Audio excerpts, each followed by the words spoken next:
चाहिए। साधु संत है उनको पता चल जाता है, तो आप देखते हैं कि उनको पता चलता है कि नहीं। और महाराज प्रदुमन शाम को साड़ी पहना के और संतों के पास लेकर गए, और जैसे वहाँ कपड़े बटिए गए, कपड़े पहने हुए थे, तो वहाँ पर आगे कपड़े 2-3 और भी कपड़े कर दिए, और ऐसा बना दिया कि इस बीतने के या बहू के बच्चा होने वाला। और महाराज लेकर चले गए शाम को। और प्रदुमन जाते ही संत महात्माओं ने पूछा कि 1 मिनट बोलना नहीं है किसी को। जाकर के पूछा कि ये नई बहू आई है, ये किनके घर की है।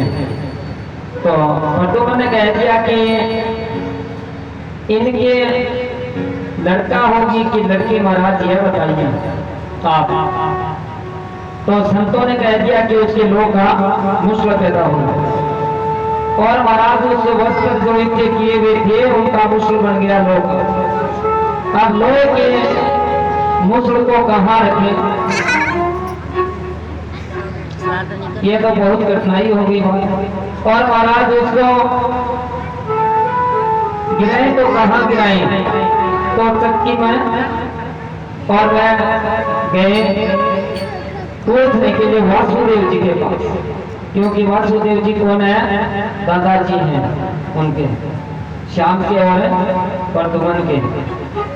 और वासुदेव जी उनको भेज दिया उग्रसेन जी प्रताप जी के पास, और आप ही चले गए साथ में। चलो परिवार के बीच में कोई बात करेंगे बूढ़े बुढ़ियों से, तो क्यों कोई बात करना हो तो अपने जो दादा है, पापा है, दादी है, उन्हीं से ही पूछना चाहिए, राय लेनी चाहिए। तो महाराज को वहां चले गए और जाकर के पूछा कि बात ऐसी हो गई, हमने मजाक कर ली और पिताजी हमारे को बहुत ही मारेंगे, छोड़ेंगे नहीं, क्योंकि हमारे को बोलते हैं डेली कि कभी मजाक, संतों से मजाक नहीं करनी चाहिए। और आज हमने संतों से मजाक करके अगर पता चल गया तो हमारे को पिटाई करेंगे, छोड़ेंगे नहीं। अब महाराज जैसे ही उन्होंने कह दिया, उग्रसेन जी ने और वासुदेव जी ने कह दिया कि आप उनको पीस के और जल में गिरा दो, कुछ नहीं पता चलेगा और कुछ नहीं होगा। क्या होता है ऐसे संतों से। और महाराज उन्होंने चक्की में पीस लिया और जल में गिराया, और जैसे ही जल में फेंकने लगे तो थोड़ा सा किनारे पर गिर गया। बोले बालकृष्ण लाल की जय हो।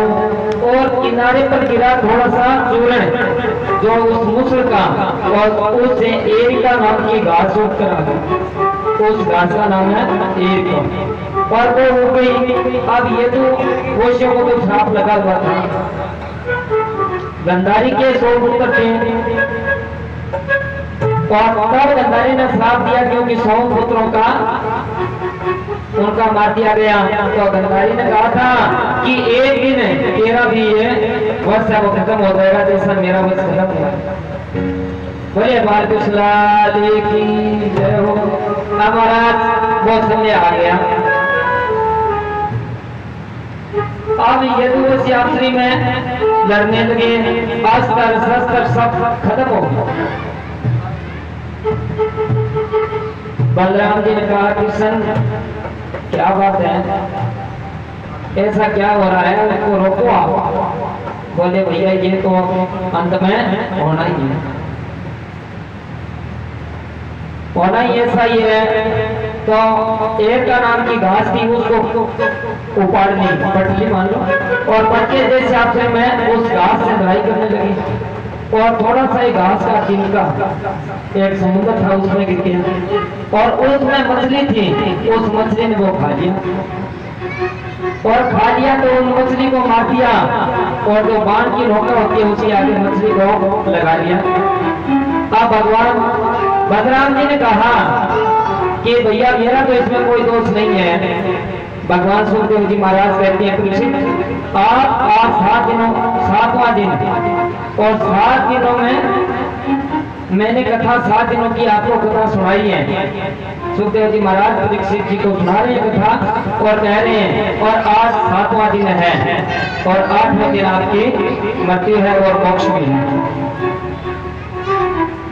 तो महाराज आज 7वें दिन और मोक्ष होगी इनकी परीक्षित जी और 8वें दिन हवन हो जाएगा। मोक्ष होने के बाद में तो होता ही है। तो महाराज उन्होंने बोल दिया कि बलराम ने कहा भैया इसमें हमारा कोई दोष नहीं है, क्यों मैं तो आपका बड़ा भैया बन के आया था और बहुत ही अच्छा चरित्र हुआ 7 दिनों में और आज ये क्या हो रहा है। बोले ये तो अमृत में होना ही है। तो बोला मेरा इसमें कोई कसूर पर नहीं, आपका कोई कसूर नहीं है। तो महाराज बलराम जी शेष नाग का रूप धारण करके समुद्र में चले गए और यदुवंशी जितने थे लाखों करोड़ों उतने आपसी में लड़के और वहीं खत्म हो गए। बोले बालकृष्ण लाल की जय हो। हाँ महाराज यदुवंशी में 5 ही बच्चे थे और कृष्ण जी महाराज बच्चे थे। कृष्ण जी महाराज द्वारका को छोड़ करके और कहीं वन में चले गए और जाकर के कोष के नीचे और एक जैसे पैर मुंडा करके बैठ गए और पीछे से जो पुत्री होती उसकी तली वो दिख रही थी और वहीं पर जो शिकार खेलने वाला शिकारी आया और उन्होंने उस पगफड़ी को देख करके यह समझा कि कोई हिरण बैठा और उनके वो जो मछली का और